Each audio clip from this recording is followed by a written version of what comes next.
People often think speedrunning is some mystical feat performed by losers in their mother's basement, which I do live with my parents, so you aren't necessarily wrong. But I don't live in the basement, so get f***ed, I guess. Hi, my name is Esposito, and this is how to get into speedrunning. People often ask me on stream or in the comments on this channel, how do you get into speedrunning? How do you find these glitches, and how do you choose the right game? And honestly, the answer is so simple, I'm not sure it's worth making a whole video about, but here's my personal experience with it anyway, so hopefully it helps. The first game I ever spedran,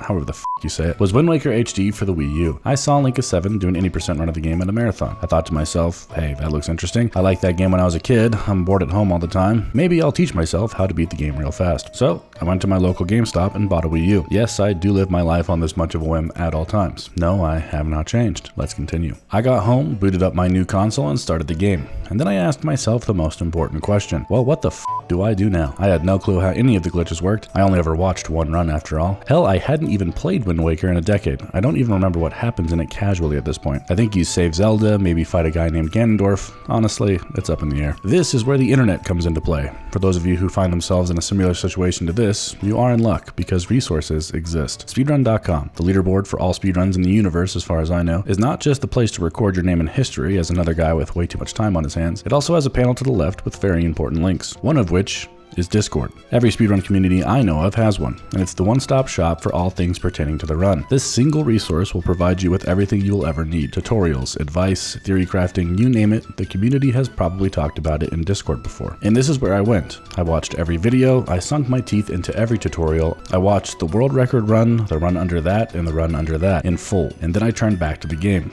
and did the only logical next step. I practiced. I learned how to item slide. I learned how to super swim. I learned how to mash through text so fast that my thumb started to develop a callus. And I wish I was kidding. I got advice on really hard tricks like the Cabana Deed skip from people in the Discord. I watched other runners' live streams and tried to soak in as much knowledge as I could. And after a few weeks, there I was, a full run in the books. And although it was several hours worse than world record, it felt good. I had never played Wind Waker or any game for that matter like this. It was like mastering a whole new world. Normal game mechanics like sailing turned into a high pressure trick called super swimming, where if I built up too much speed, I could crash the game, but not enough, and I would end up out in the middle of the ocean drowning. It was new, and it was fun. But what's the point? To those who think glitching is cheating and you should just play the game the way the devs intended, I regret to inform you that you are indeed missing out. Of course, I did give up and start doing something completely different 3 months later, because obviously I have the attention span of a fucking TikTok. Now, not all speedruns are created equal. I briefly ran the new Star Wars game Jedi Fallen Order, and the cutscenes in that game aren't skippable, resulting in you having to watch an hour of cutscenes every time you get a full run in, which was a lot like watching a good Star Wars movie but on repeat for 8 hours a day, or watching any of the last 3 episodes once. Honestly, the shitty feeling is kind of the same. My point is, sometimes speedruns aren't good, but sometimes they are exciting, interesting, difficult,